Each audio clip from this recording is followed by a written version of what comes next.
கரூர் கூட்ட நெரிசல் துயரம் தொடர்பான சிபிஐயின் இரண்டாவது கட்ட விசாரணைக்காக தமிழக வெற்றிக் கழக தலைவர் விஜய் இன்று டெல்லி சிபிஐ தலைமை அலுவலகத்தில் ஆஜரானார்.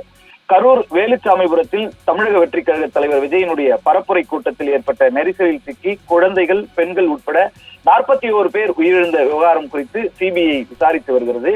முதல் கட்டமாக கரூரில் முகாமிட்ட சிபிஐ அதிகாரிகள், தாவேகா நிர்வாகிகள், காவல்துறை அதிகாரிகள், ஆம்புலன்ஸ் ஓட்டுநர் மற்றும் உரிமையாளர்கள் உள்ளிட்ட 200க்கும் மேற்பட்டோரிடம் விசாரணை நடத்தினார்கள். அதைத் தொடர்ந்து கடந்த மாதம் 29, 30, 31 ஆகிய 3 தேதிகளில் தமிழக வெற்றிக் கழகத்தினுடைய முக்கிய நிர்வாகிகளான புசி ஆனந்த், நிர்மல்குமார், ஆதவ் அர்ஜுனா மற்றும் காவல்துறை உயர் அதிகாரிகள் உள்ளிட்டோரை டெல்லிக்கு அழைத்து சிபிஐ அதிகாரிகள் விசாரணை நடத்தினார்கள்.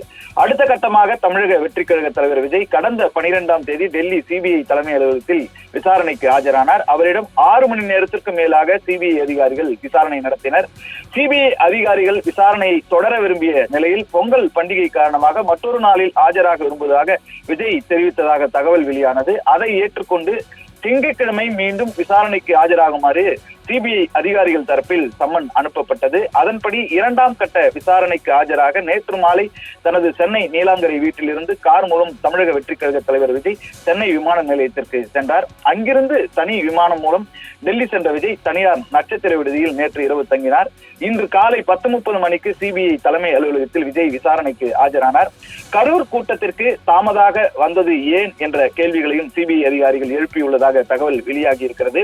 விஜயனுடைய பரப்புரை வாகன ஓட்டுநர் கொடுத்த வாக்குமூலத்தின் அடிப்படையிலும் விஜயிடம் சிபிஐ அதிகாரிகள் விசாரித்து வருவதாகவும் தகவல் வெளியாகி இருக்கிறது. அதே சமயத்தில் டெல்லியில் தற்போது சிபிஐ விசாரணை நடந்து வரும் நிலையில் கரூரிலும் தற்போது சிபிஐ விசாரணை நடந்து வருவது குறிப்பிடத்தக்கது.